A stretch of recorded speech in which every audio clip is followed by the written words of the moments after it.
He's here. Now, broadcasting from the underground command post, deep in the bowels of a hidden bunker, somewhere under the brick and steel of a nondescript building, we've once again made contact with our leader, Mark Levin.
Mark Levin here. Our number, 877-381-3811, 877-381-3811.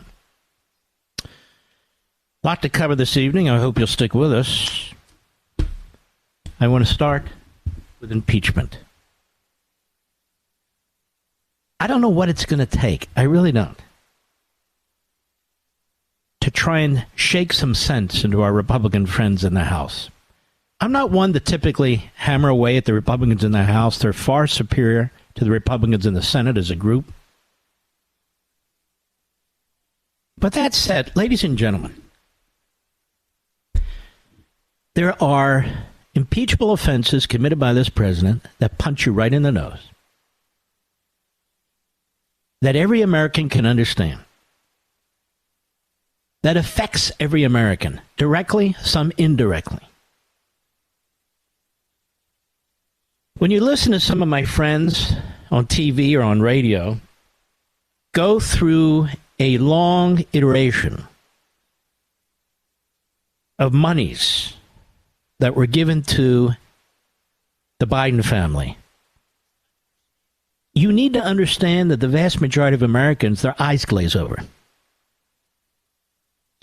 Now, that doesn't mean it shouldn't be pursued constitutionally through impeachment. Doesn't mean it shouldn't be pursued criminally.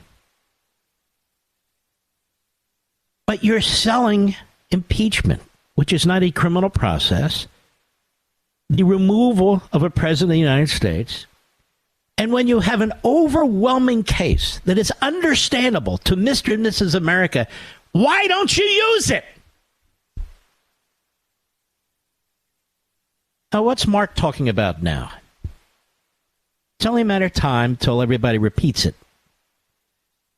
on radio and TV, and maybe some in Congress. I hope so. Here's my point. I explained it briefly on Hannity. I'm going to explain it at great length on Sunday on Life, Liberty, and Levin. And by the way, 4 great guests Saturday and Sunday. Dershowitz, David Schoen, Leo Terrell, Richard Goldberg. These are fantastic guests for fantastic issues. But it'll be the last weekend shows for Life, Liberty, and Levin until the new year. We'll have some specials that are fantastic because I just finished working on them. But this weekend is the last live 2 shows until next year. So I encourage you to set your DVR, your smart TV, or whatever you do. Back to the point. President of the United States, for reasons I've explained, is violating the Constitution and his oath of office by not just defying our immigration laws, obliterating our immigration laws and their purpose. You say, what's going on the southern border is outrageous. Yes, it is. It's also unconstitutional that he won't enforce the immigration laws. He doesn't get to change them by executive fiats, executive orders, and so forth, or or blowing off the law, you don't need depositions. You don't need subpoenas. You don't need documents. You don't need texts. You don't need witnesses. It's just a fact of Biden regime policy that there's mayhem, inhumanity of an unimaginable level taking place on the southern border. Now, you know it's really, really bad because most of the corrupt Democrat Party media won't cover it. Or they cover it in a little, swing into it and then swing out of it. But Americans are dying by the tens of thousands because of open borders, drugs. People are being physically abused and raped and sold into sex slavery. Women and children, elementary school age children. We don't control the southern border. That's our sovereignty. That's our country. This is by intent. This is purposeful. This is part of an ideological agenda. People say, let us impeach the head of DHS. No, why waste your time? He's doing what Biden tells him to do. So they have an impeachment inquiry resolution that passed with every Republican for it and every Democrat against it. I read the resolution such as it is. It's very broad, and it certainly would allow the House of Representatives to consider this issue as part of a impeachment report. This should be Article 1. Article 1 in an impeachment of Joe Biden. Article 2. Without any constitutional authority whatsoever. In fact, worse. In violation of a Supreme Court ruling. In fact, worse. Undermining separation of powers by seizing the power of the purse from Congress. Joe Biden, with a magic wand, cost the American Treasury $500 billion in student loan forgiveness, quote unquote. Student loan forgiveness. The president does not have the power to seize that authority from Congress. He defied a Supreme Court ruling. He and his administration went around two branches of the federal government under our Constitution. One that has complete control over the purse. The other that was asked to rule on it and did. And Joe Biden still stole $500 billion out of the Treasury to try and pay off part of his base. That's a clear violation of his oath of office. And it's a clear violation of his responsibility to take care that the laws of the United States are executed. That's impeachment article number 2. Impeachment article number 3. The main responsibility of a commander-in-chief, that is the president, is America's national security. That's why he has the commander-in-chief title and responsibility. He is the executive branch. When the commander-in-chief knowingly and actively is providing aid, financial support, diplomatic cover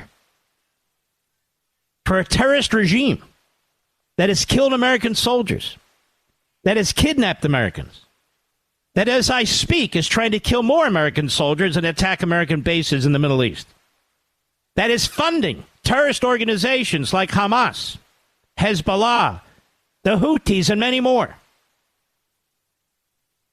When the President of the United States specifically hires an envoy who's a special pleader for the Iranian regime, and that envoy in turn hires people, one of whom may well be a spy, that envoy who's so bad had his clearance revoked by the Biden administration. Under cover of darkness, they won't tell us why. But when the President of the United States institutes waivers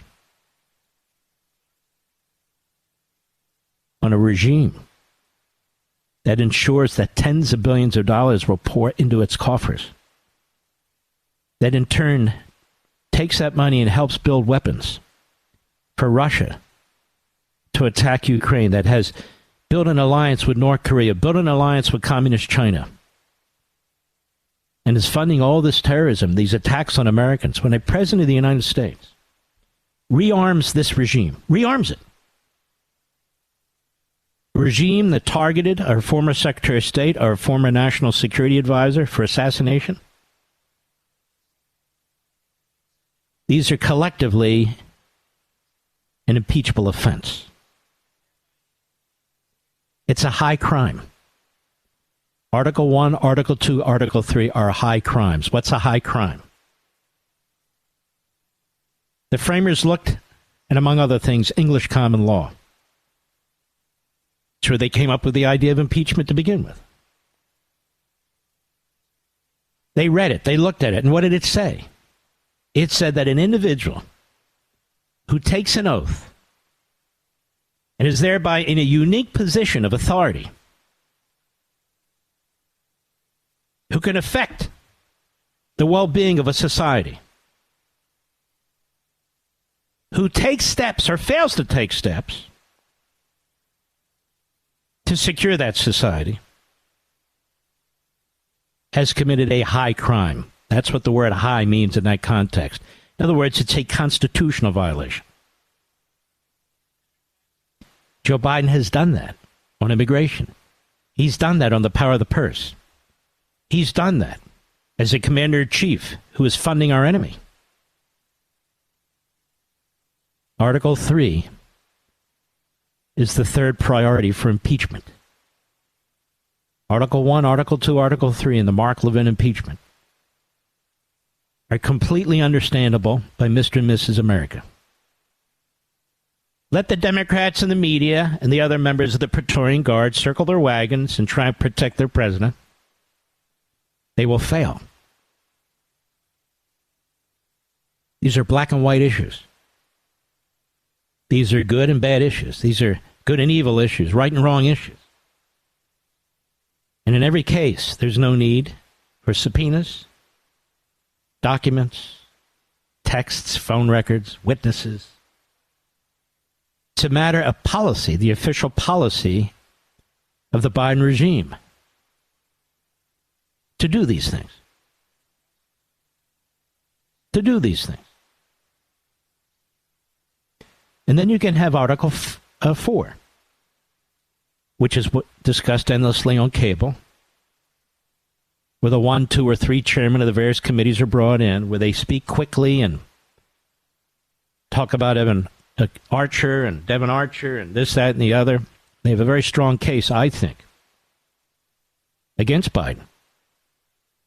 Apparently Chuck Grassley can't see it, but then again, that's not the standard. But Chuck Grassley can see Mark's Article 1. Chuck Grassley can see Mark's Article 2. Chuck Grassley can see Mark's Article 3. And it becomes an imperative, an obligation of members of Congress who also take a different oath of office, but one that is close enough to the oath that the president takes, that they have an absolute obligation to vote an impeachment and indictment of Joe Biden for the deaths, the rapes, the chaos, the economic consequences, what happens in our schools, law enforcement with illegal immigration. They have an absolute obligation to prevent a president of the United States from seizing power under our Constitution from another branch of government. They have an absolute obligation to impeach, indict, and really remove an American commander-in-chief who is subsidizing, who is funding our enemy. Neville Chamberlain appeased Hitler, peace in our time. But he didn't send funds to Hitler. He didn't send funds to Hitler's surrogates. He didn't subsidize Hitler by lifting waivers on sanctions. He didn't subsidize Hitler through international organizations. But that's exactly what Joe Biden is doing. The Islamo-Nazis in Tehran, in Gaza, in Lebanon, in Yemen, and all around the world.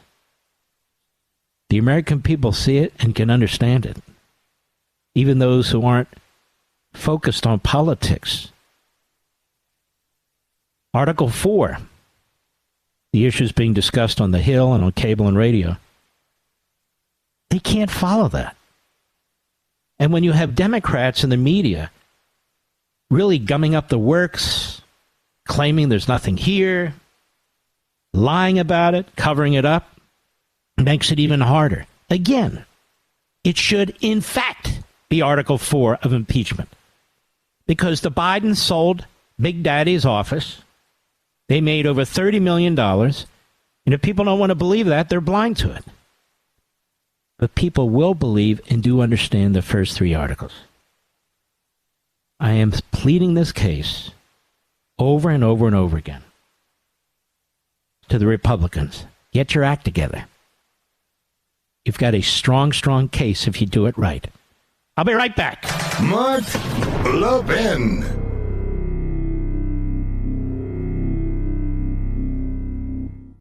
Mark Levin here, folks, with essential information about a possible digital dollar and its impact on IRAs and 401ks. Educate yourself before a digital dollar comes with Augusta Precious Metals' Downside of the Digital Dollar Report. Created due to popular demand, this report is packed with important digital dollar insights. Best of all, it shares a strategy smart investors have used to hedge against economic uncertainties like the digital dollar. Act now to learn more with Augusta Precious Metals. Do it for your financial future. Receive the free Downside of the Digital Dollar Report today by texting Levin to 68592. That's Levin to 68592. Again, text Levin to 68592 or go to AugustaPreciousMetals.com.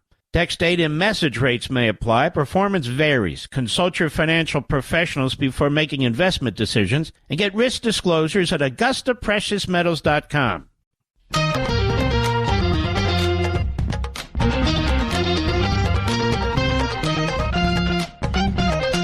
You know, when you meet Lindsey Graham, very likable gentleman.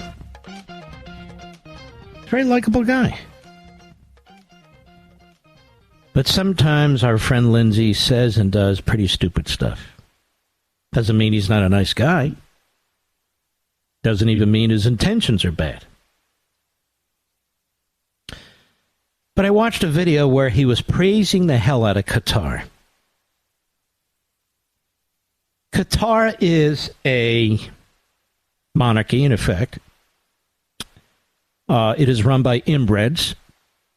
It is a fake country that was created by, I guess, Britain not that long ago. It funds Hamas. It has protected the Hamas leadership. It funds Al Jazeera. Why would you praise these bastards?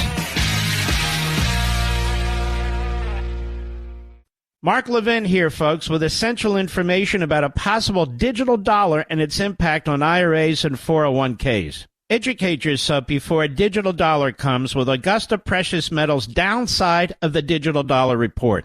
Created due to popular demand, this report is packed with important digital dollar insights. Best of all, it shares a strategy smart investors have used to hedge against economic uncertainties like the digital dollar. Act now to learn more with Augusta Precious Metals. Do it for your financial future. Receive the free Downside of the Digital Dollar Report today by texting Levin to 68592. That's Levin to 68592. Again, text Levin to 68592 or go to AugustaPreciousMetals.com. Text data and message rates may apply. Performance varies. Consult your financial professionals before making investment decisions and get risk disclosures at AugustaPreciousMetals.com. Mark Levin, America's tyranny hunter. Call in now, 877-381-3811. You know, when we come back from the holidays, begin our new year, we may have to lead a Levin surge here to press the Republicans in the House to get this right. Sometimes I think they suffer from their own Stockholm syndrome, Mr. Producer. They get so enmeshed and entrenched in their own weeds that they can't see the forest. Again, for the 4,000th time, I'm not saying they shouldn't pursue the selling of Joe Biden's office. It's very, very important. But there's three things they're overlooking that should be priorities in any impeachment investigation. And they're there. They're low-hanging fruit. And the impact that these things are having on the American people, it's significant. It's very significant. You know, Jim Trusty is a friend of mine. Before I knew Jim, I would watch him from time to time on Fox. I often said, who is this guy? He's damn good. And he is damn good. And he has his own blog, which is also damn good. And it's ifralaw.com, IFRAH law.com. And there's a piece on there today that I saw, and I want to read this to you. In most U.S. district courts, the trial date for a defendant who is not incarcerated is typically many months and often easily over a year from the time of his or her initial appearance after indictment. Many trials are resolved by plea agreements without ever having set a real trial date. There's lip service to the constitutional notion of a speedy trial.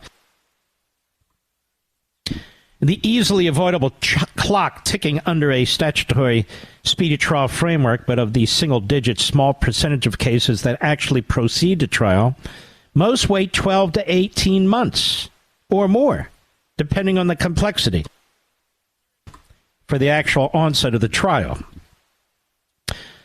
The scheduling of former President Trump's criminal case in Washington, however, is shaping out to be quite different than almost any other prosecution in American history. The guarantee of a speedy trial has its origins in the notion that the government should not lock up individuals who are presumed innocent and have them detained for months or years before given an opportunity to exonerate themselves.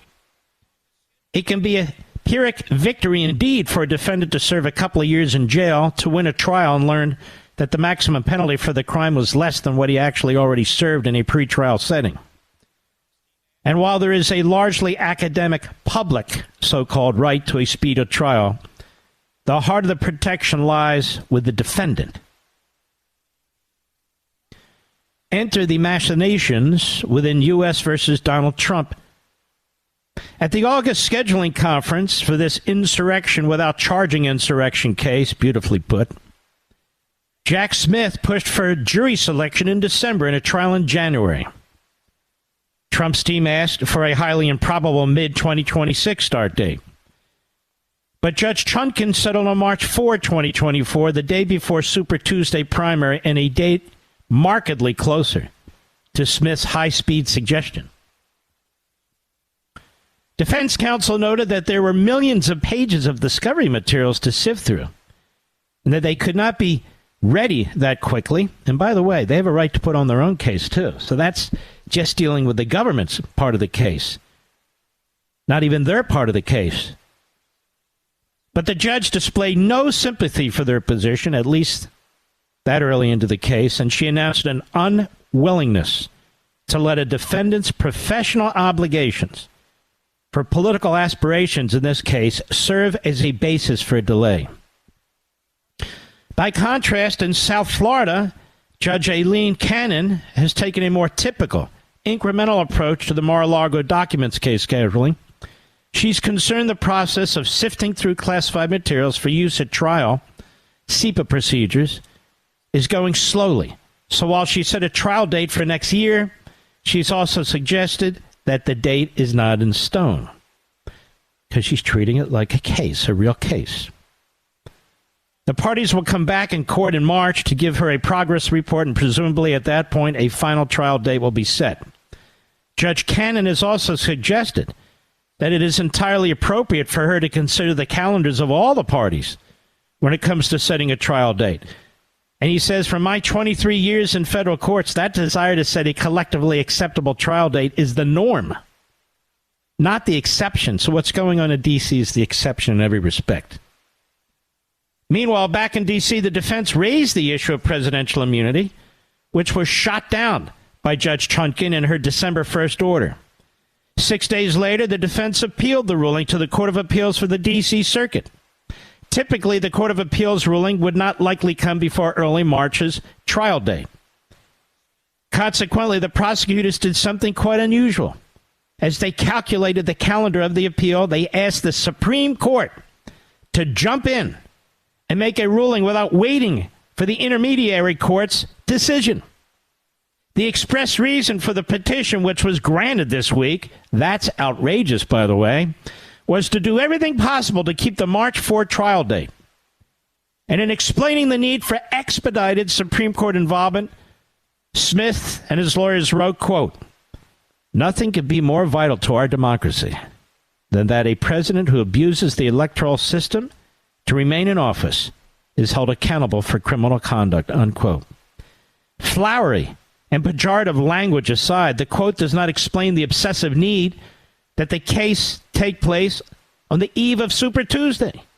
More directly, the government later explains its basis as, quote, the public interest in a broad sense, as well as the constitutional guarantee of a speedy trial, unquote. I, for one, am not overly comfortable with the Department of Justice prosecutors authoritatively declaring the public's interest. We talked about this. But more fundamentally, we have to ask why in this case, and really this case only, has Merrick Garland's special counsel continuously pushed for such an early trial date?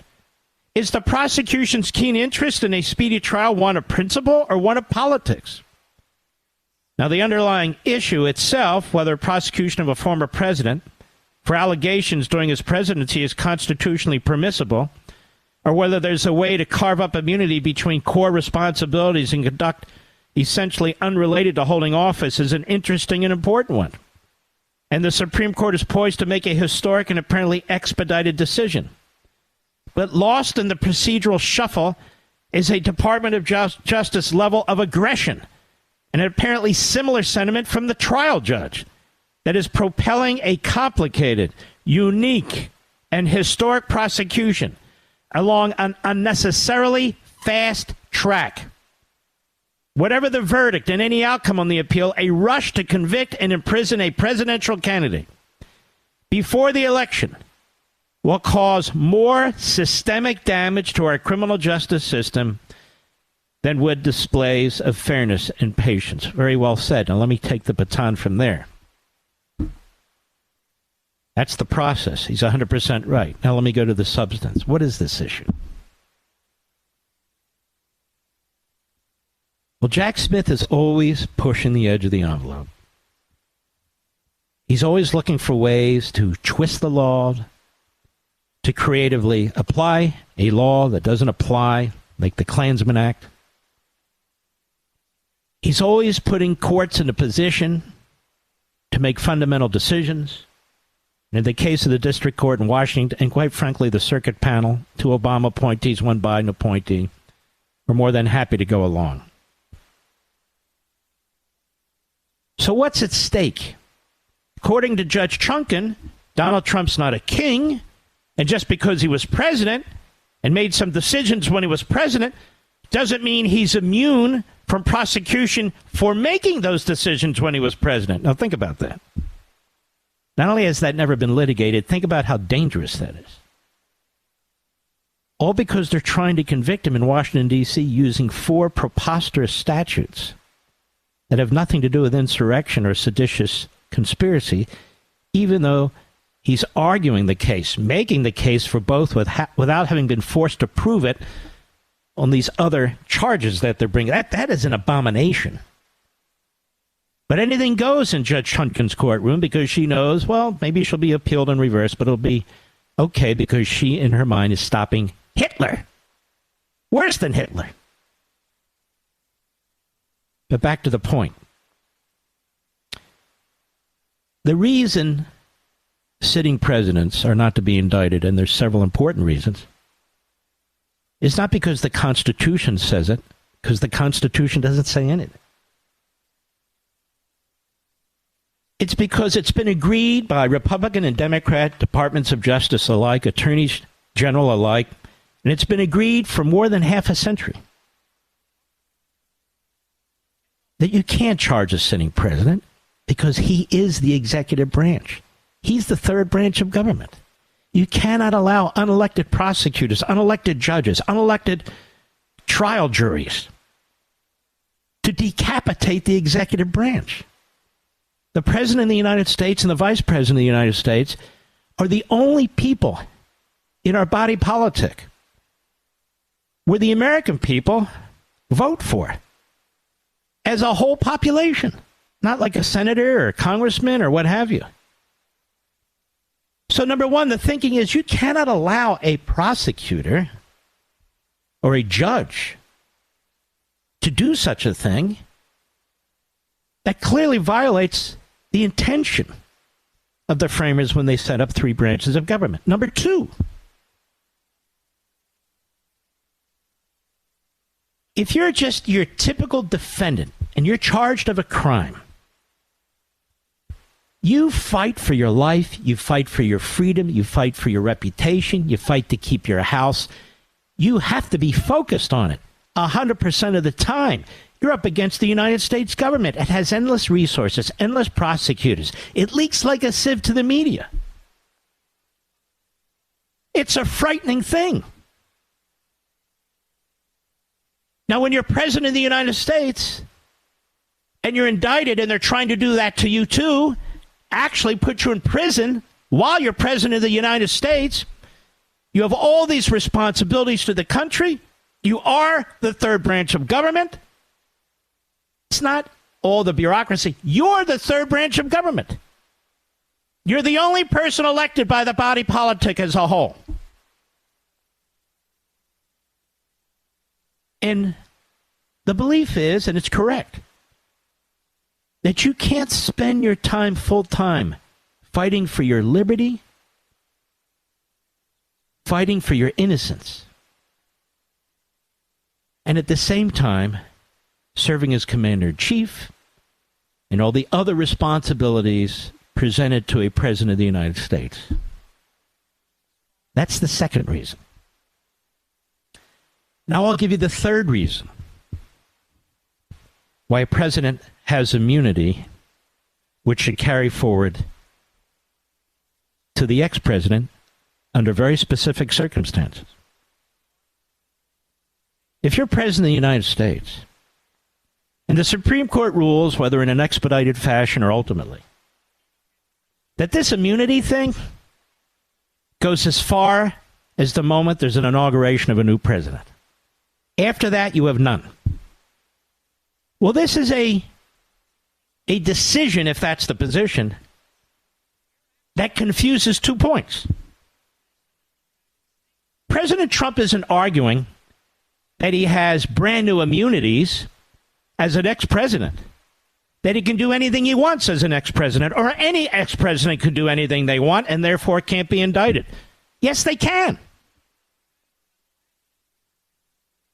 But if you had immunities as president, and what the prosecutor's looking at is your decisions, your actions, when you were president of the United States, and the prosecutor says, those protections for those specific actions do not carry forward to when you're an ex-president of the United States, that is a completely different animal. You're not creating a new immunity on a new matter, on a new action. That doesn't make Trump or any ex-president a king. What it means is the incoming or different administration cannot now indict the prior president, maybe from a different party, for actions that he took as president that were immune for prosecution when he was president. Otherwise, you undermine the entire notion of immunity. A president will be looking over his shoulder all the time. A president won't know what he can or cannot do. He cannot predict what a Jack Smith will do, what a Judge Chutkan will do, what a Merrick Garland can do. You cannot know in advance. And they throw the Klansman Act, the Enron Obstruction Acts, a Federal Contractor Act, and a President of the United States, a former President of the United States. Utterly unpredictable, utterly unprecedented. So any president, once an ex-president, would be a sitting duck to the criminal justice system. Because that new administration might go through all the decisions that president made, including some controversial ones, including some they disagree with, and argue, excuse me, what you did in office was illegal. Now that you're not president, we're going to indict you. Now you can understand the disastrous impact that this can have. I'll be right back. Mark Levin.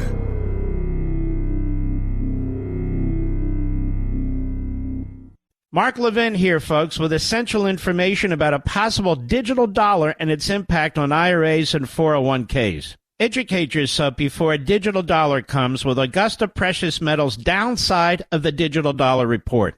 Created due to popular demand, this report is packed with important digital dollar insights. Best of all, it shares a strategy smart investors have used to hedge against economic uncertainties like the digital dollar. Act now to learn more with Augusta Precious Metals. Do it for your financial future. Receive the free Downside of the Digital Dollar Report today by texting Levin to 68592. That's Levin to 68592. Again, text Levin to 68592 or go to AugustaPreciousMetals.com. Text data and message rates may apply. Performance varies. Consult your financial professionals before making investment decisions and get risk disclosures at AugustaPreciousMetals.com.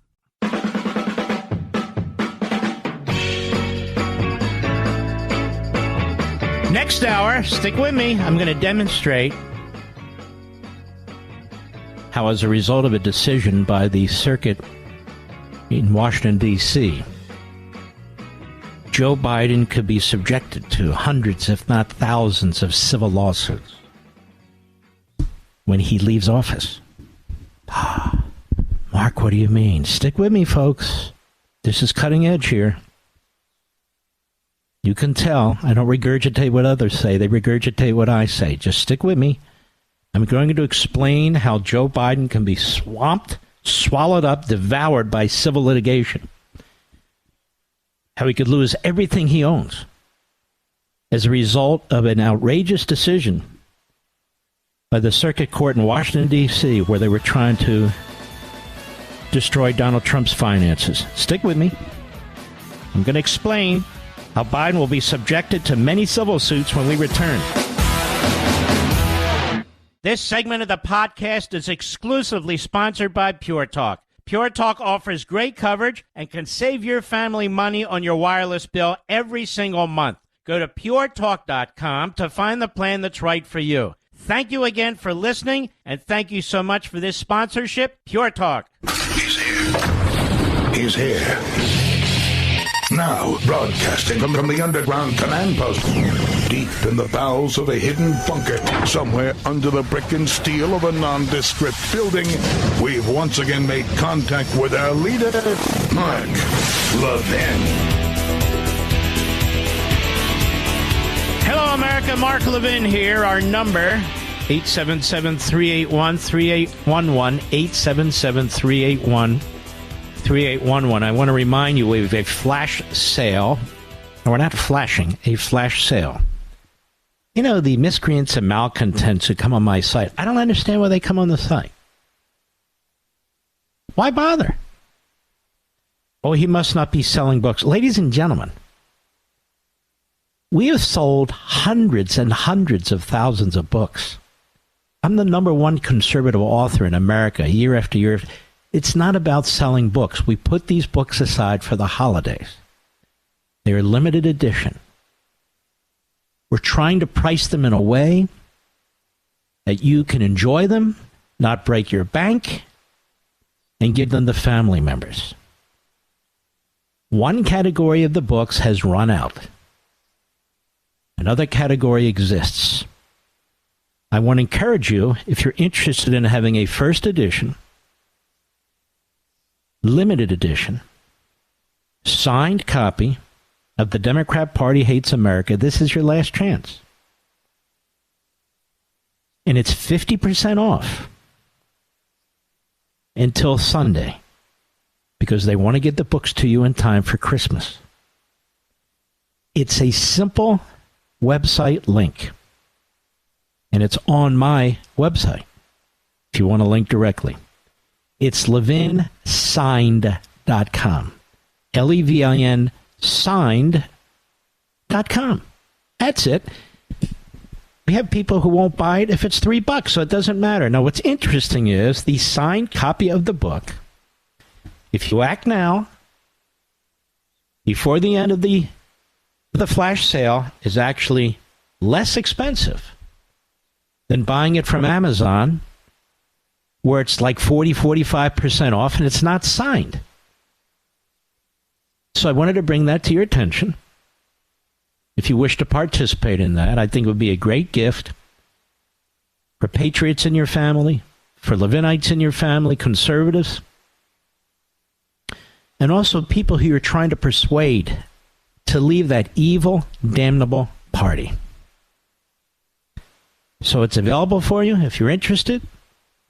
We've tried to make it as accessible to as many people as possible. I mean, this really was instigated because I said to the publisher, look, there are people out there who are hurting. They can't afford to buy a lot of stuff.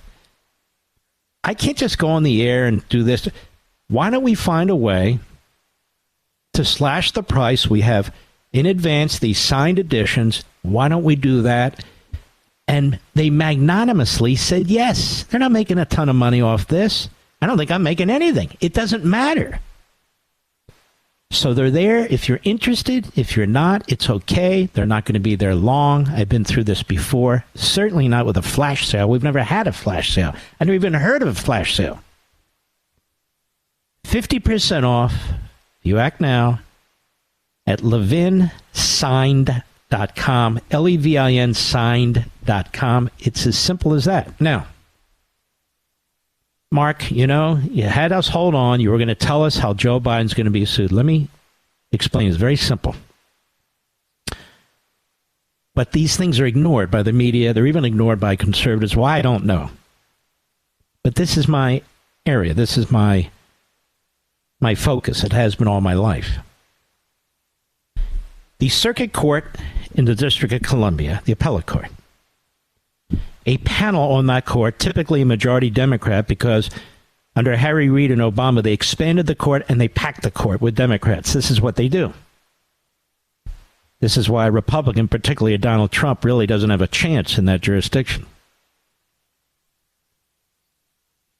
So Donald Trump was sued.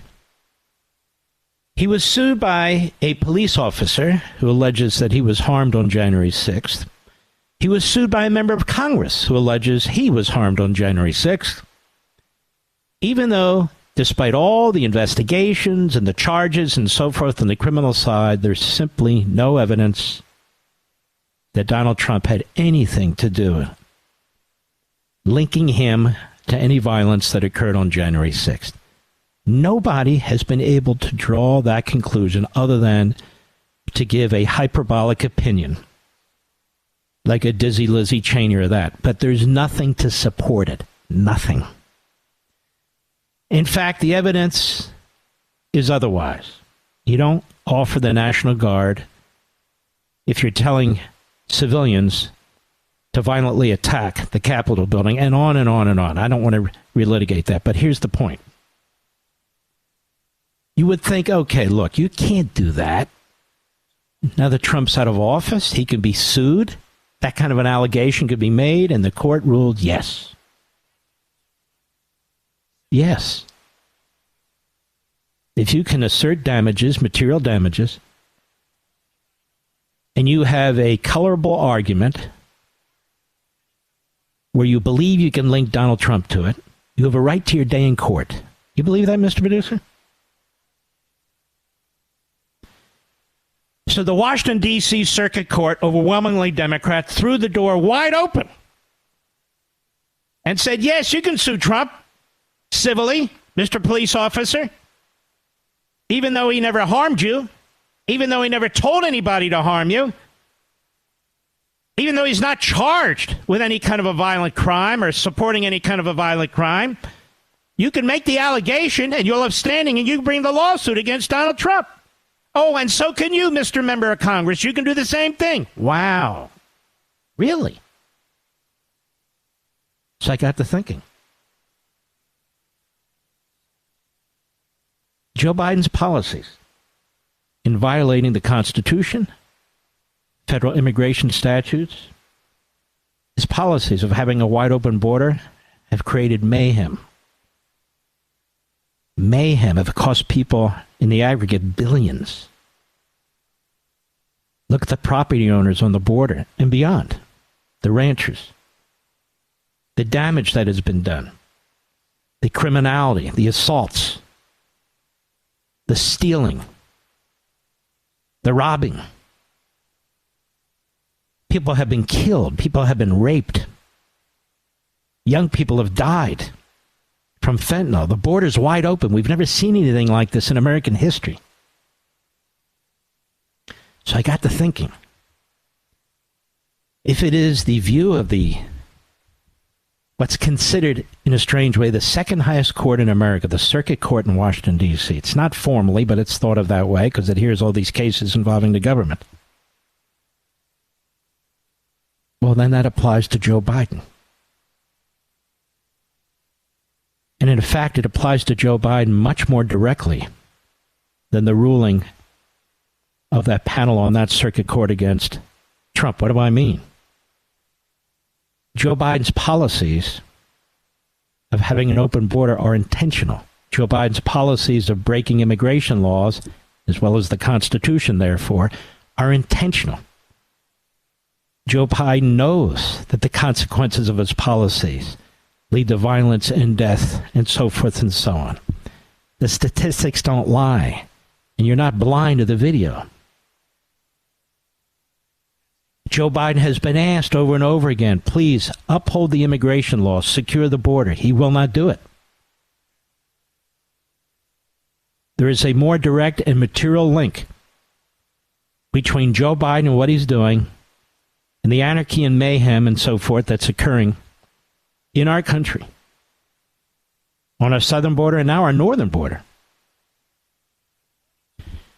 So anybody who has a colorable claim to damages, whether it's property damages, whether it is financial damages, whether it is physical damage to individuals, murder, rape, assault and battery.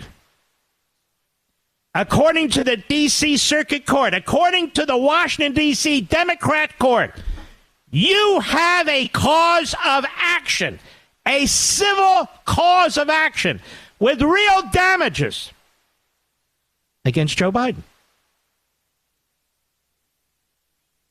That's what the court said. They didn't say only against Donald Trump. No, that's what the court said. And so I would encourage people out there,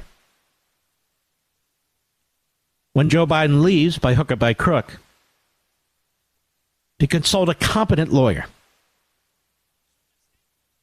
to look at the precedent that was created by the D.C. Circuit Court of Appeals panel. Read the decision. And then cite it. And if competent counsel agrees, sue him for damages in federal civil court. As a matter of fact, sue him in state court. I mean, that seems to be okay. They brought a RICO case involving President Trump. I'm sure in Georgia and elsewhere you can bring a civil case. If they can bring a criminal case at the state level, you could probably bring a civil case against Joe Biden, I would argue. So the door is wide open now, Mr. Producer. wide, wide open. And if the Supreme Court is stupid enough, and I don't put it past the Chief Justice, he's got a spell over this Barrett. She's been a complete disappointment. And Kavanaugh, depending on the day, can either be a hero or a coward. It just depends. If this court rules, either by expedited decision or even through the usual appellate process, that a president's immunity for acts that he undertook as president does not follow him as ex-president. Again, we're not talking about new actions as an ex-president having immunity. Obviously, that's not the case. Then Joe Biden can be indicted by the next administration for anything they think he should be indicted for, because the immunity of the official actions, like it or not, that he took as the time of president will no longer be protected from criminal prosecution when he's out. That's how dangerous that precedent is. But these courts are creating precedent now that can and must be applied to Joe Biden, the Democrat administrations. They must be, if we have any hope of getting our criminal justice system back. I remember many years ago, a few decades ago, there was the independent counsel statute. It was passed in 1978. Good government statute, don't you know? Barney Frank, I don't know what happened to him. Carl Levin, a reprobate, partisan hack, both of them. This was their statute. And everything was being criminalized. They created a special court where independent counsel cases would go, where cases could be heard. An independent counsel was independent, literally, from the executive branch, any oversight whatsoever, could spend whatever he or she wanted. There was no way to pull it in because they were a separate entity within our constitutional construct, which clearly made it illegal. But there was only one justice, just one, when it was challenged. When the case was used against Ted Olson, only one justice who said, no, this is unconstitutional. It was Antonin Scalia. All the other justices said it was fine. So the Democrats were having a blast. This law was being used mostly against Republicans. It was used against Ronald Reagan to try and take him out. They tried to take out my dear mentor and friend, Ed Meese, with the independent counsel statute. With him, they had 2 independent counsel investigations going. You know, they really despised him. One's not enough.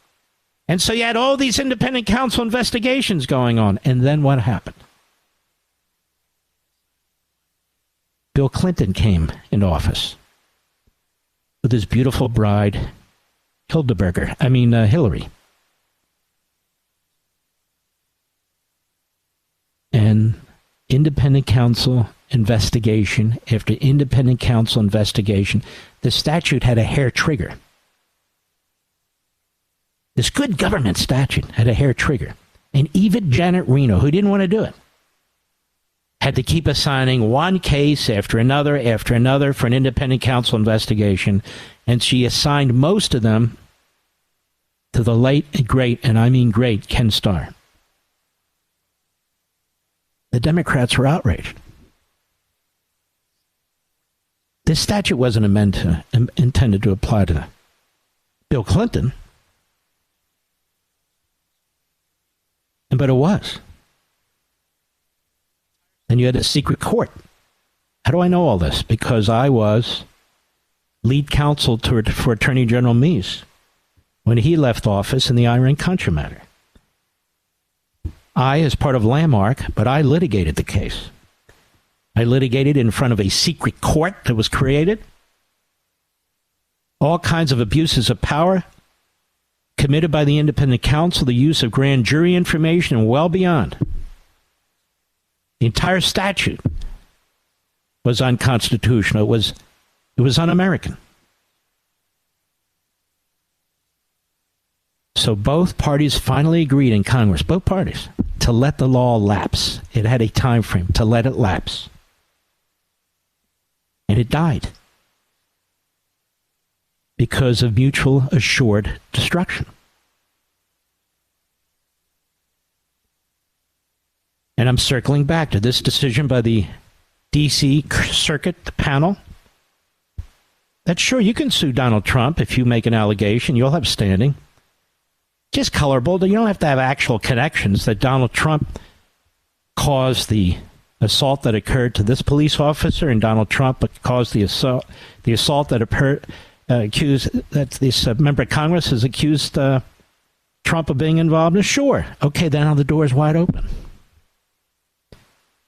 Anybody assaulted, anybody damaged as a result of the open border policies put in place by this president, I would argue, as a civil cause of action, which will destroy the Biden family and take every single penny they have. Just the nature of the beast. The libs and the Democrats did this, not me. I'll be right back. Mark Levin.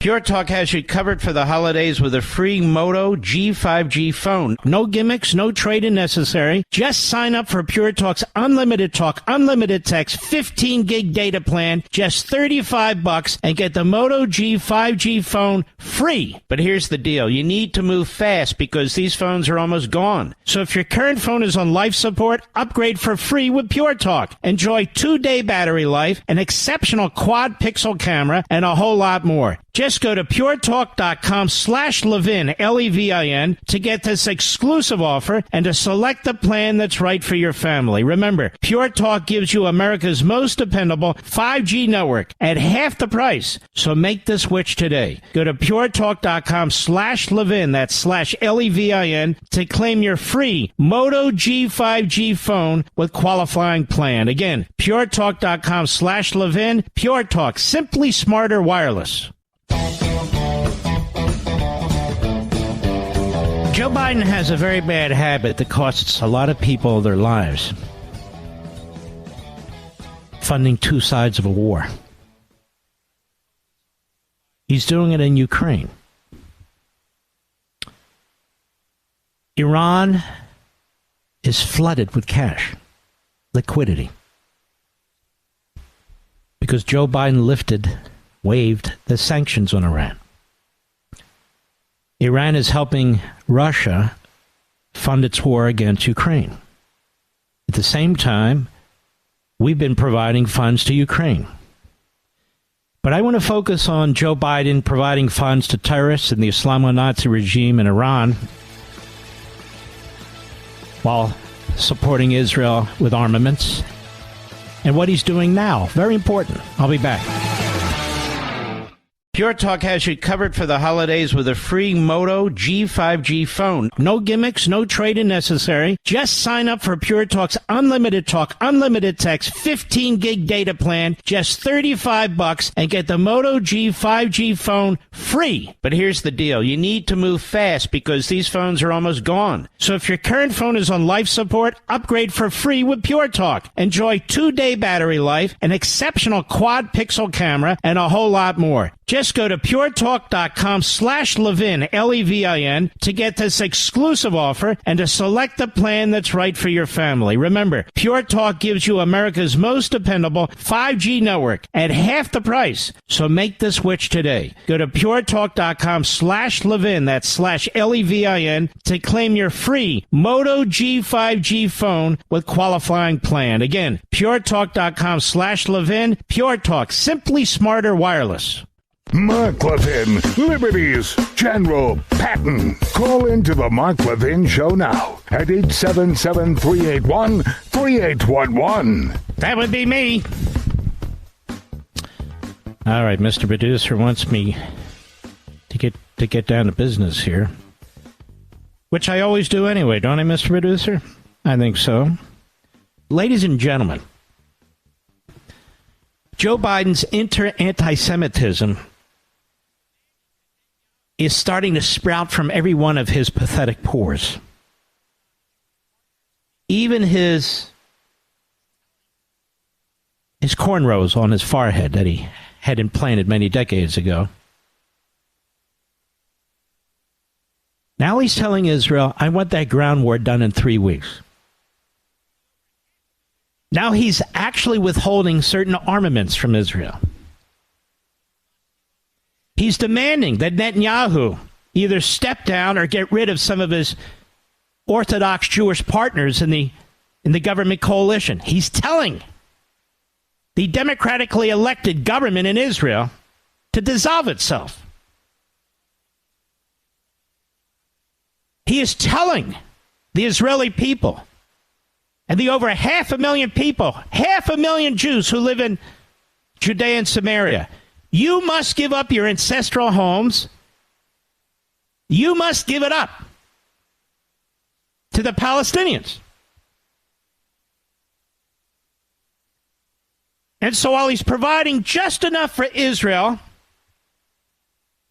to look like he's supporting Israel, but Israel's obviously doing all the fighting. It's lost a lot of soldiers today.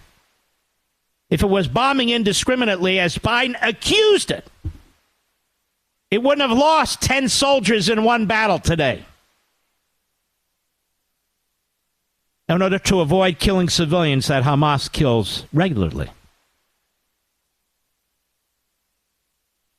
And in no time during his demands on Israel, he's demanded that Israel carve itself up. He's demanded that the Israeli government,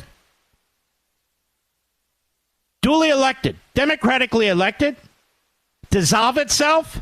He's demanded that the Israeli army not hurt a hair on a single civilian's head. And now he's withholding certain armaments from Israel. And it goes on and on and on, how he's undermining the state of Israel. But he doesn't want to completely lose the Jewish vote, but he's losing a lot of the pro-Hamas vote in America. It's all about Joe Biden. It's always all about Joe Biden. He's an egomaniac. He's a moron. He's a low IQ street politician. Everybody knows it, especially him. But at no time has he done anything to Iran. He's withholding armaments from Israel. At the same time, he has waived oil sanctions against Iran. Iran can attack our soldiers. Iran can attack our military bases. Iran can fund Hamas to slaughter Jews. Iran can fund Hezbollah for a possible another front. Iran can fund the Houthis that are attacking our ships and trying to cut off commerce. Iran can do whatever the hell it wants to us, our men and women in uniform, or to anybody else. Iran can put out a contract on our former Secretary of State to have him assassinated, on the former National Security Advisor to have him assassinated. Doesn't matter. Joe Biden won't push back. Period. And he's funded them. He has literally funded them. He has rearmed the Iranians. At the same time, he's funding directly and indirectly the Islamo-Nazi regime in Iran that wants a terrorist caliphate that is attacking American bases and soldiers, that has killed several thousand American soldiers in the Iraq War, that has created horrific casualties with IEDs created by Iran during the Iraq War. You see the consequences in our own country. He's blocking armaments to Israel. He's demanding that the Israeli government dissolve itself because he insists on replacing it with a government that he can control. He rejects Israel's sovereignty. He rejects Israel's government. He rejects Israel's electorate. He rejects the hundreds of thousands of Orthodox Jewish citizens in Israel. Joe Biden's inner anti-Semitism has now reached the surface. Anybody who will just look will see it. Menachem Begin saw it in that confrontation he had with Senator Biden. It's there. Self-hating Jews don't want you to use the phrase self-hating Jews. And if you call self-hating Jews, they will call you an anti-Semite. This is the trick that CNN tried to pull and the White House tried to pull. But Alan Dershowitz and I, David Schoen and I, and scores of American Jews know exactly what we're talking about. We're talking about Antony Blinken. We're talking about George Soros. We're talking about Thomas Friedman. I'm talking about Jake Tapper. And there are many, many more. Now, that doesn't excuse the Jew haters who are not Jewish. That's not my point. But when you look around Biden, as you looked around Obama, you have a very diverse group of Israel haters and anti-Semites and Iran lovers. Obama had them. Biden has the same crew. Malley, although he's under investigation now. Blinken, Sullivan, and many more. Obama himself. Biden himself. Biden was never a great supporter of Israel. All those decades in the Senate. You know, I had a great relationship. We never agreed on a damn thing, but we were friendly. He hates Netanyahu because Netanyahu is the Churchill of Israel. He's not going to sell out his country. It's happened too often. And you can see the New York Times relentlessly attacking Netanyahu and that government. Joe Scarborough, who doesn't know his ass from a you-know-what, constantly attacking Netanyahu and that government and the Orthodox Jews in Judea and Samaria. Guy's a bigot, in my view. Scarborough's a bigot. That's just my opinion. I just listen to what he says and his obsession with certain individuals as a way of expressing his hatred. Thomas Friedman is basically the advisor to Joe Biden in his columns and personally. And Thomas Friedman is a self-hater who is aligned with these radical left-wing organizations, front groups that Soros has created, Noam Chomsky has created. There's another one. It is what it is, America. I call them as I see it. That's what I see. Just like the surveys that are out there. One Arab, one Palestinian, even though Palestinians are Arabs. Nonetheless, one self-identifies as an Arab organization, another one as a Palestinian organization. Both of them independently, surveying scientifically Palestinians that live in the Gaza Strip and Judea and Samaria and beyond, 75 to 80% today support what happened on October 7th. Over 80% support Hamas. Similar numbers when it comes to destroying the state of Israel from the river to the sea. Similar numbers. I'm not supposed to mention that? Why wouldn't I mention that? I don't have to go along with CNN, Hamas's favorite network. In fact, one of the reasons Hamas slaughters its own people or puts its own people in harm's way to be, quote-unquote, collateral damage is because of CNN. CNN has blood on its hands for the way it reports. So does MSNBC and the New York Times. These things go on in order to influence the Democrats dressed up as reporters and guests and journalists and contributors on those two cable networks, in the New York Times and in the Washington Post. How do we know? They do it every damn time. That's how we know. How is it that Joe Biden isn't held to account for any of this? Hamas didn't attack Israel when Trump was president. The Houthis didn't attack us when Trump was president. Trump put them on the terrorist list. Biden comes in and takes the Houthis off the terrorist list. This insane so-called foreign policy. And Biden's not held to account for anything. For any of the attacks on the American military, for any of the deaths in Gaza, for any of the deaths in Israel, and yet he has blood on his hands. And so what does he do in typical Biden cowardice? He blames the victim. It's Israel, it's the Jews, it's Netanyahu.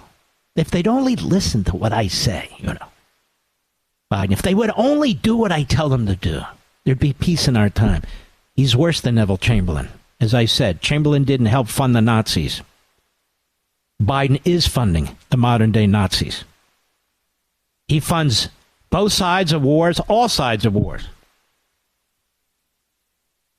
This man needs to be impeached. I'll be right back. Mark Levin.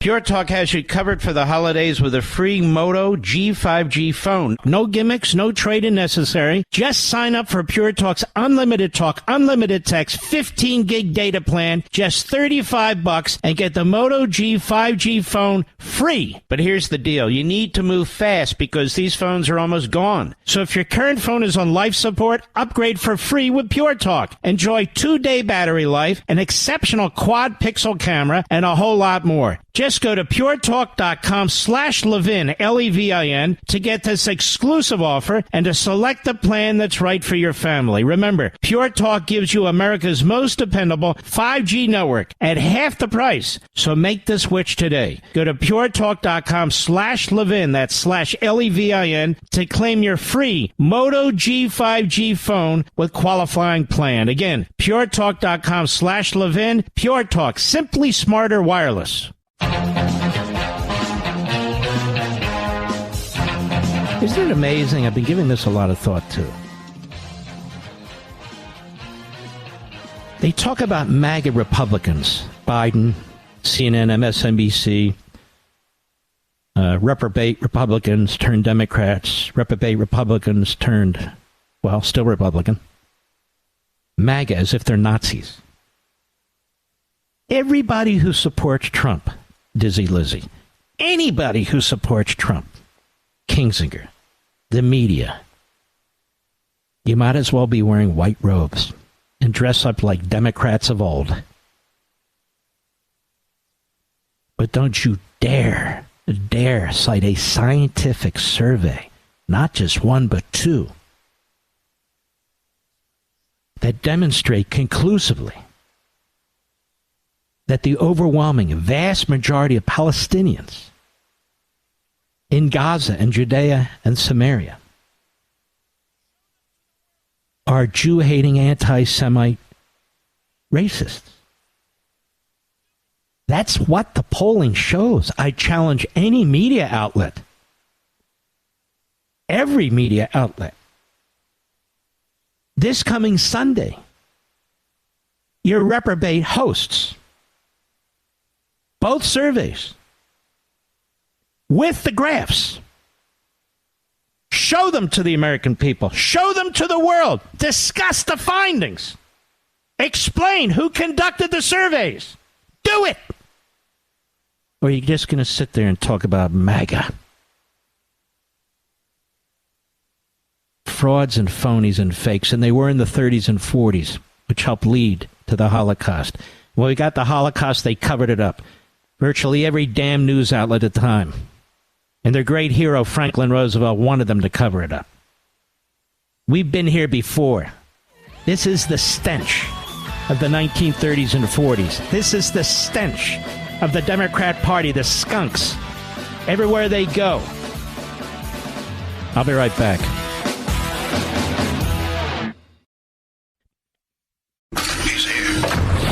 He's here.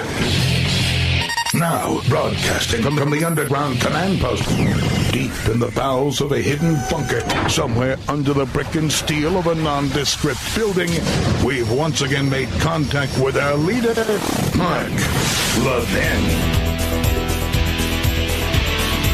Does anybody know where Michelle Obama is, Mr. Producer? Ever since October 7th, we don't hear from her. Her pearls of wisdom, her profundity, her feminism, her Me Tooism. Ever since Jews have been slaughtered, like Genghis Khan rolling through Europe, the women and the girls raped violently, tortured, shot in their genitalia, we haven't heard from Saint Michelle Obama. Not a word. I've been looking for her holding a poster, you know. Hashtag Me Too. I have one, hashtag Where Are You? And of course, the incuriosity of the media is to be expected. After all, her big stupid Marxist husband, Barack Milhouse Benito Obama, he's all in with Hamas. As I said a decade ago, a true anti-Semite. And he is. With his buddy Khalidi. The gang he used to hang out with. You remember them, don't you? How dare you, Mark? How dare I what? Speak the truth? This is why they hate me, America, and I hate them, so it doesn't matter. You know, I decided a long time ago, I told my family, but I remember telling my mother and father in particular early on, even before I was a radio host, just in the things I did, duking it out with the left, whether it was legally or politically or what have you. We have one life to live on this earth. That's my belief.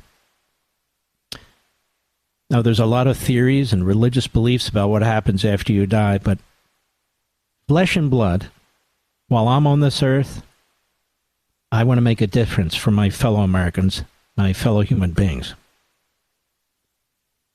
And I want to protect my family and my progeny. And I don't want to be on my deathbed, assuming I can still think for myself, saying to myself, you dumb bastard. You compromised on fundamental values and beliefs, fundamental principles, when you didn't have to. On this limited, precious time you have on earth. Why the hell did you do it? Was it worth it? I'm not talking about legislation or, compromising with a family member. I'm not talking about that. I'm talking about the big stuff. This runs through my mind all the time. I am blessed by God. I am blessed by you folks to be here. I owe what I am and where I am to you, my audience. Not to any radio station owner, not to any GM, not to any of that. To you. Period. I don't know why you like me. You listen, you watch. In this time slot on radio, it used to be considered dead air. Can't compete with sports. You can't compete with the home life. You can't compete. But we're the longest, best rated, syndicated show in this time slot in the history of radio. I love other hosts, but none of those hosts are up against what you're up against from 6 to 9 p.m. Eastern Time. Dinner. Those people are home from rush hour. They've had enough. You don't want to hear it anymore. There's a sporting event or a sporting team or something else going on. That's what I compete against in this time slot, and nobody else competes against it. Sometimes in some cities like New York, we have two teams going at it at the same time. There's college sports going on. You know it. Then there are people like Barack Obama who thinks he's God's gift. I call people like him Marxist grifters. Marxist grifters. They embrace Marxism. They even embrace, in his case, Islamicism in many respects. And yet they're worth hundreds and hundreds of millions of dollars. That is, they attack the very country, the very founding principles, the very governing document, the very economic system that made it possible for Barack Obama to thrive and a Michelle Obama to thrive, for LeBron James to thrive. And not just minorities, white people too. And yet people become worth hundreds of millions of dollars. LeBron James is worth $1 billion. There are many multi-billionaires like a Soros and so forth who hate our country. And yet they're grifters. They can never make enough money. They think they're worth what they earn and 10 times more. They don't care where the money comes from, communist China, through Nike or whatever. Doesn't matter to them.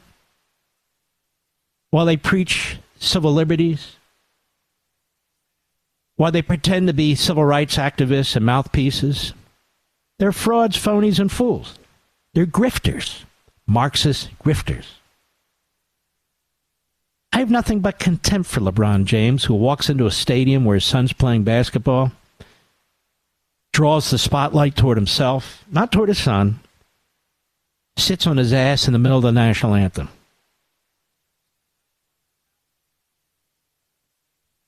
Ask that athlete whose name I can't remember. Ask her what it was like being in a dungeon in Russia, in Putin's Russia. Ask her. Ask her why she doesn't sit anymore when the national anthem is played. Ask her. And LeBron James obviously doesn't hang out around many veterans, wounded warriors, tunnel to towers. He obviously hasn't visited many military cemeteries.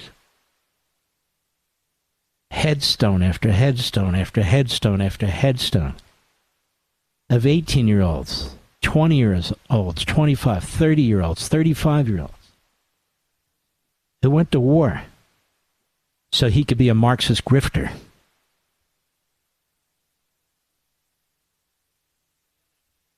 It is amazing to me that people who have the means to leave this country and go somewhere else would rather stay here and trash it, because they're hypocrites. That's the whole point of my phrase, a Marxist grifter. In many ways, they're psychopaths. And they have different personalities depending on the issue. They're Marxists, civil rights leaders, quote unquote, although how and why, I don't know. And on the other hand, they're filthy rich. Go to Arlington National Cemetery, LeBron James. You walk those rows of dead Americans, including thousands who died during the Civil War to end slavery. You walk those rows, one after another after another. You understand that the vast majority of the people are men. The vast majority of the people are white men. The vast majority of the people are Christian white men. Obviously not all of them, but the vast majority of them. Those are privileged white men? You think so? You think they're privileged? They're dead. You don't even have the class. And I say this to you specifically, James, as I do to the Obamas, but specifically to you, James,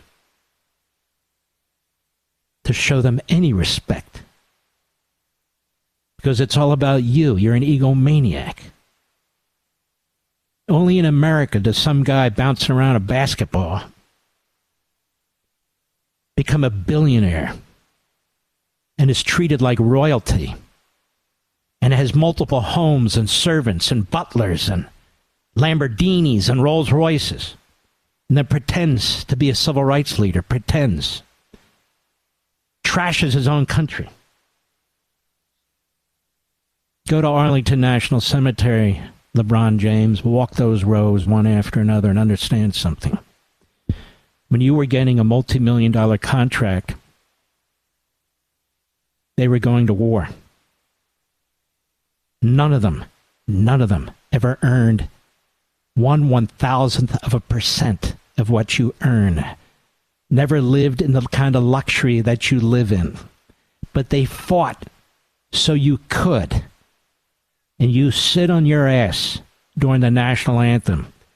I despise you. I will always despise you. I don't care. They treat you like a demigod over there at ESPN, one host after another. Oh, he's the greatest. You're not the greatest to me. I don't give a damn how many points you score. Means nothing to me. Life and death. Life and death. That's what you see at Arlington Cemetery. That's what you see on a battlefield. That's what you see when red-blooded Americans of all colors, of all backgrounds, of all faiths, go to war, volunteer, so you can sit your ass down in the middle of the national anthem. I'll be right back. Mark Levin.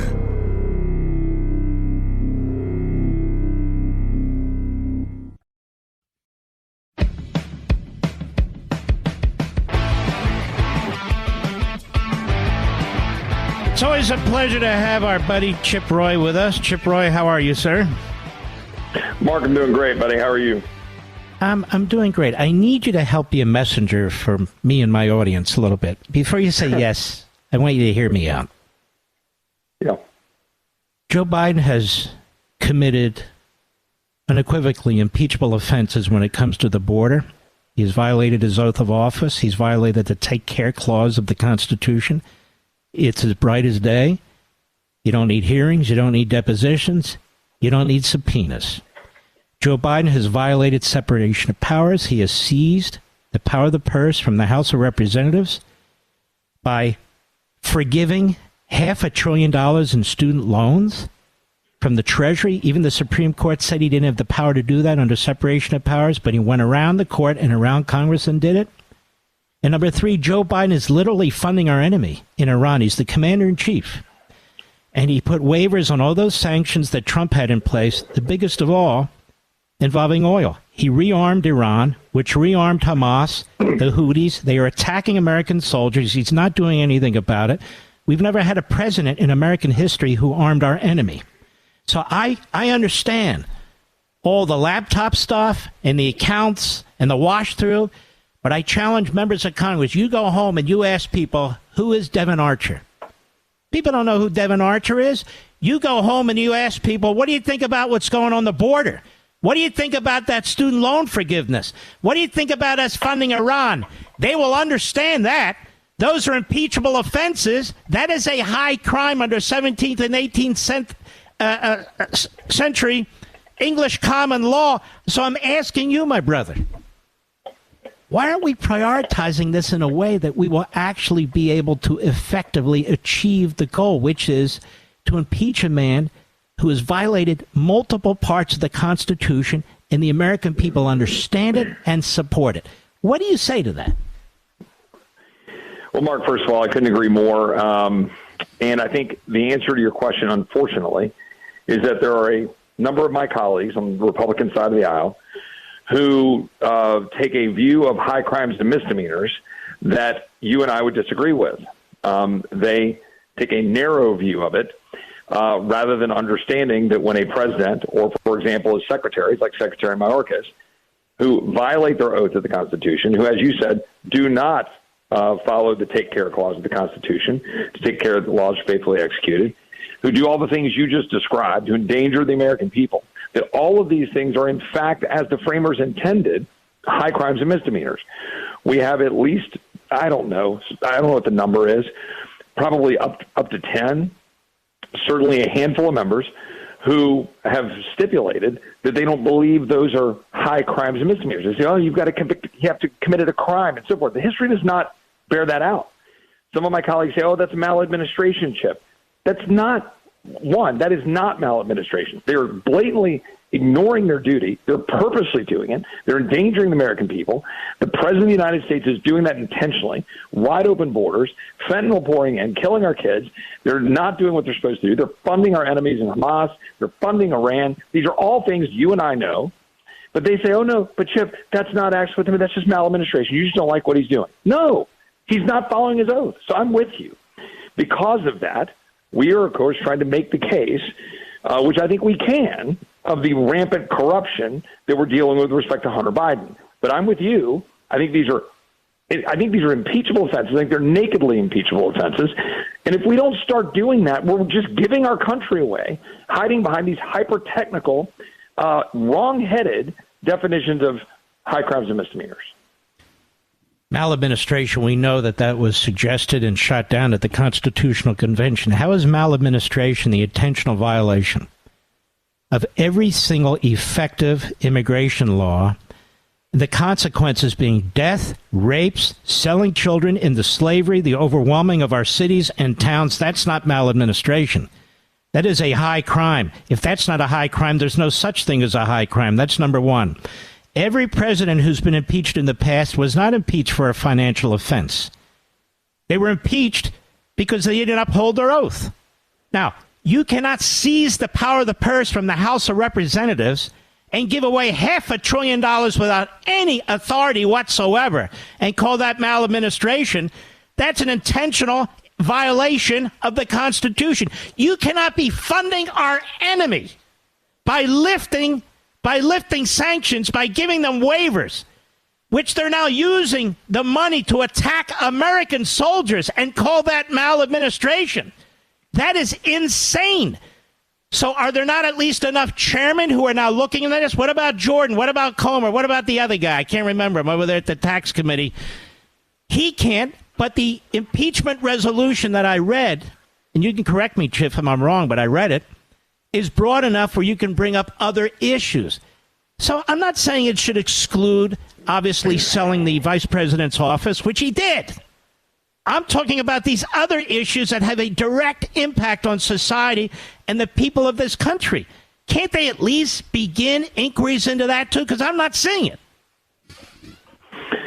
The reason this is so critically important, and what's interesting, your listeners should know, you and I haven't talked about this. We haven't pre-gamed this out, but I could not agree with you more.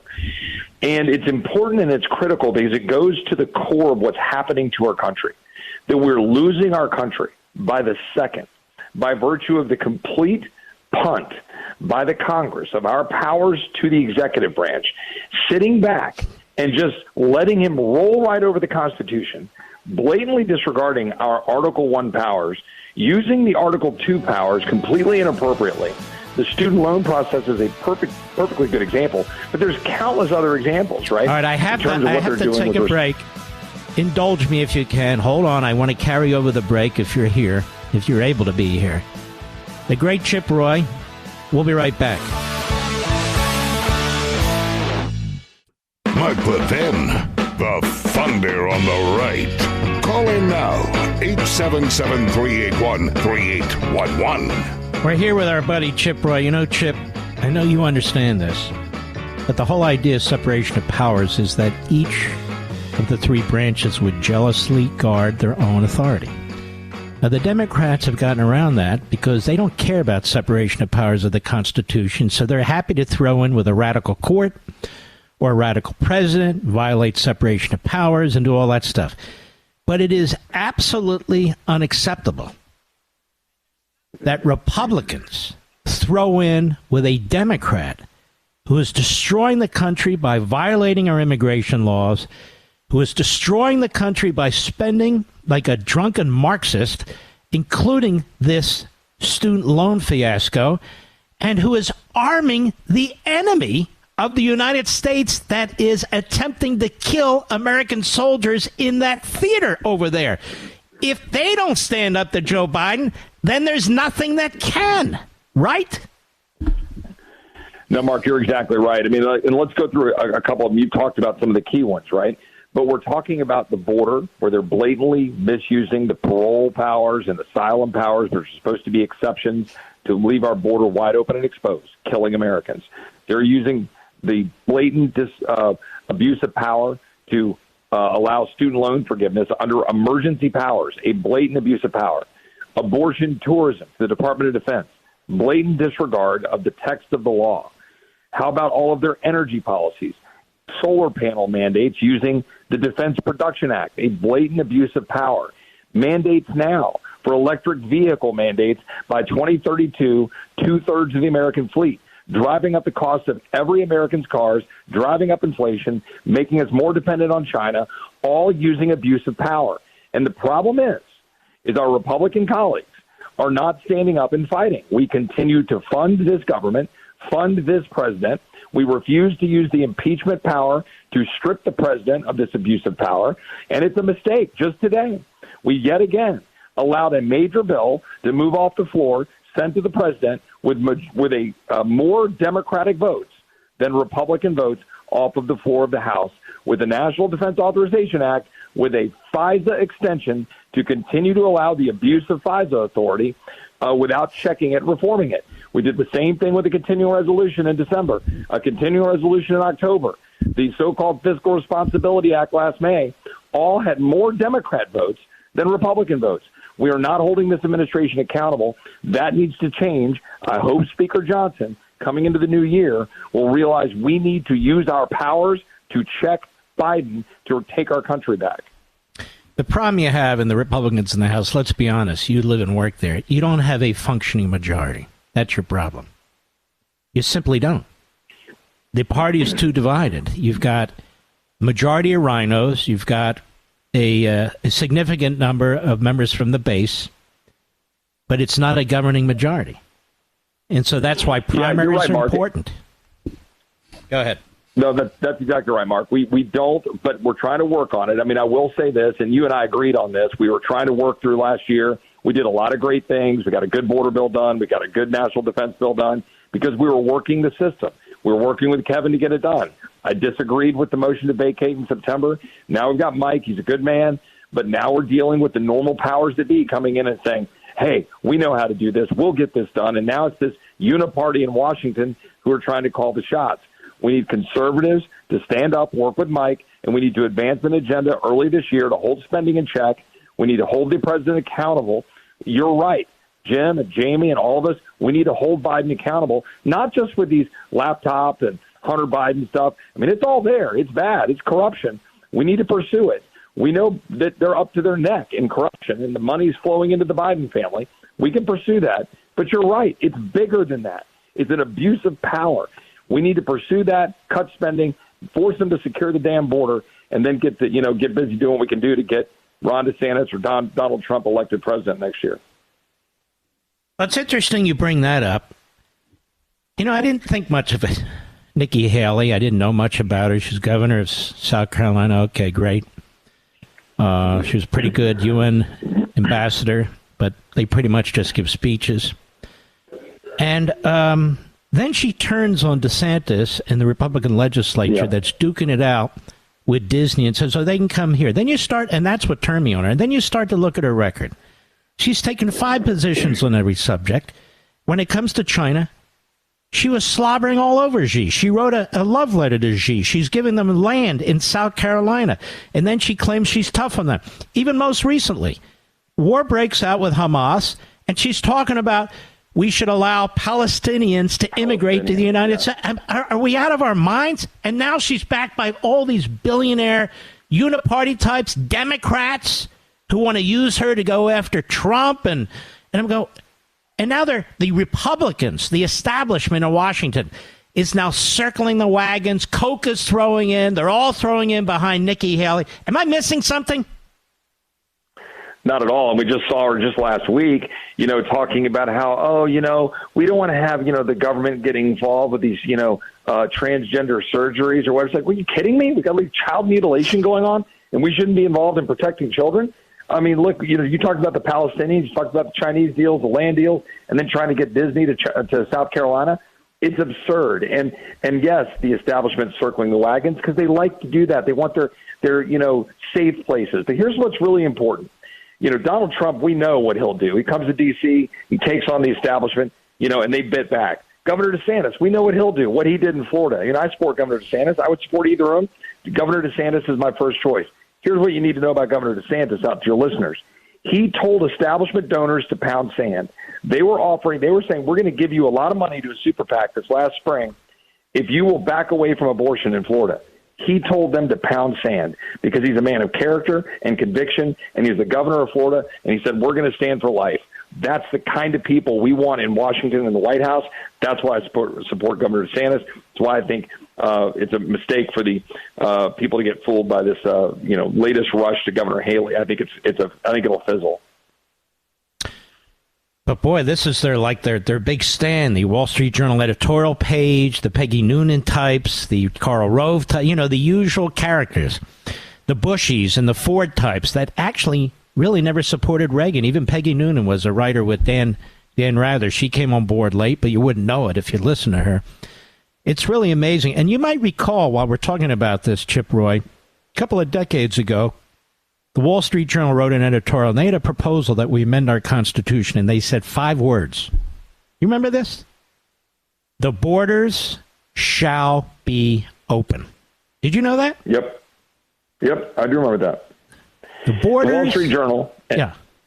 It's extraordinary. The Wall Street Journal and the Chamber of Commerce crowd for 2 decades, they wanted us to have open borders in pursuit of cheap labor, ignoring the extent to which in this world that's closing in, where we would be endangered. And exactly what is happening now with cartels, China, wide open borders, and the abuse of our borders. Now we're suffering the consequences of that because that crowd wanted to be able to push for cheap labor.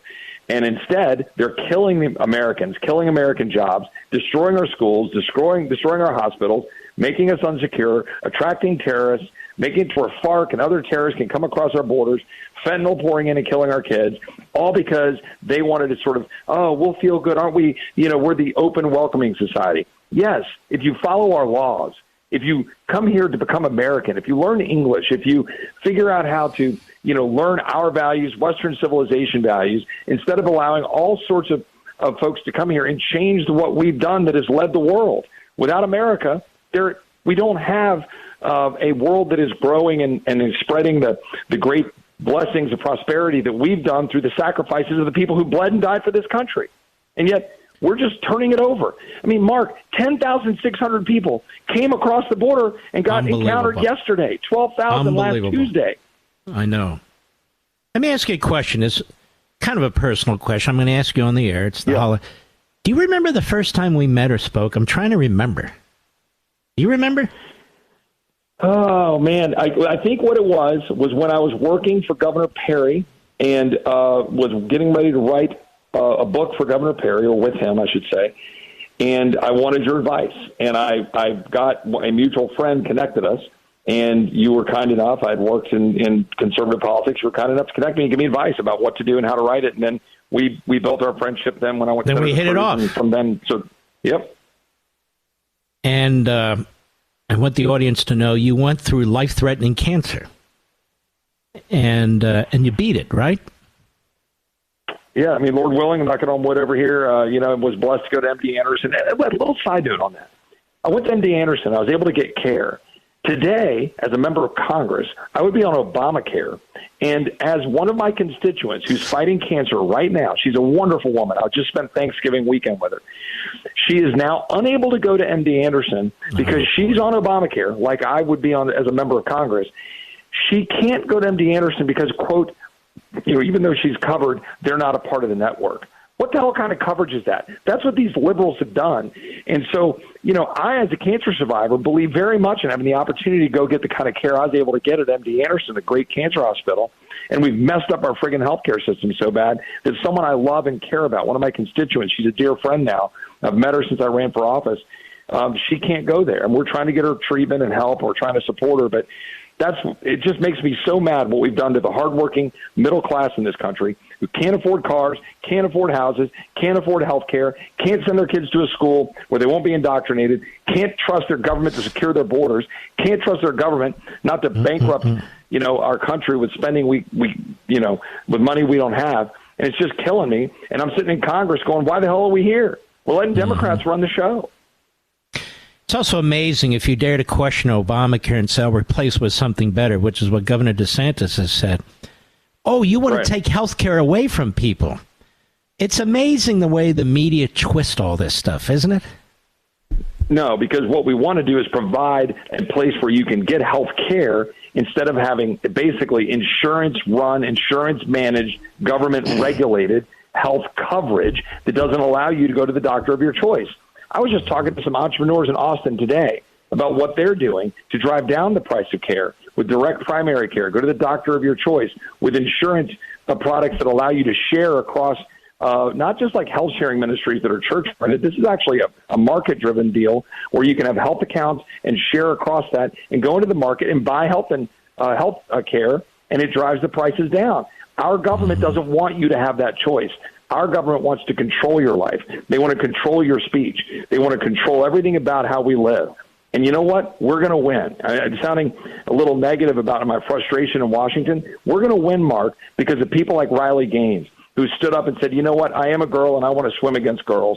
Or Chloe Cole, who stood up, I was forced to be detransitioned or to be transitioned, and I'm trying to transition back to being a woman because I don't buy into all that nonsense. And she stood up and testified. Or Scott Smith out in Loudoun County. You're very familiar with that because you know that area well. Scott Smith stood up to the bureaucrats and the prosecutor, the Commonwealth's attorney there. People like that are going to save our country. People like Ron DeSantis, Donald Trump, people like in the Freedom Caucus, handful of conservatives in the Senate. No one should lose heart, especially this time of year in the holiday season. All right, brother. Whether you're Jewish during Hanukkah or celebrating the birth of Christ, we're going to take this country back because of the greatness of this country and the people in it. And men like you. God bless you. And have a wonderful Christmas. Best to your family, too. God bless you, my friend. Love you guys. Take care. Love you, too. Take care of yourself. Good man.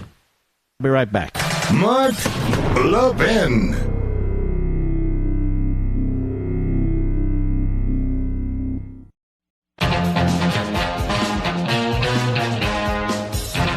I want to remind you, because people ask me all the time, and I honestly don't do it enough. We have a podcast. It's one of the biggest podcasts in the world. It takes this radio show, and it puts it on the podcast platforms. So in addition to AM and FM radio, in addition to satellite radio, and we love them all of them, you can listen to the podcast. Go to marklevinshow.com. Hello, marklevinshow.com. Click on the audio rewind at the top and pick your favorite podcast platform. It's that simple. Or, let me give you an option. Go to your favorite podcast platform, Apple or Google Podcasts, Stitcher, Spotify, so forth, and search Mark Levin Show and subscribe for free. And now you can also find my full podcast, interviews, specials. We've put together an entire YouTube channel just for you. How do you get to that? And by the way, the numbers are already skyrocketing. Go to youtube.com at Mark Levin Show. Wow, that's complicated. Simple. youtube.com at Mark Levin Show. Or, even simpler, search Mark Levin Show on YouTube. It's all right there. We've got the mothership, the website, marklevinshow.com. We've got the podcast. We have terrestrial radio. We have satellite radio. We have direct links to live broadcasting, live streaming. Well, we salute all you heroes out there.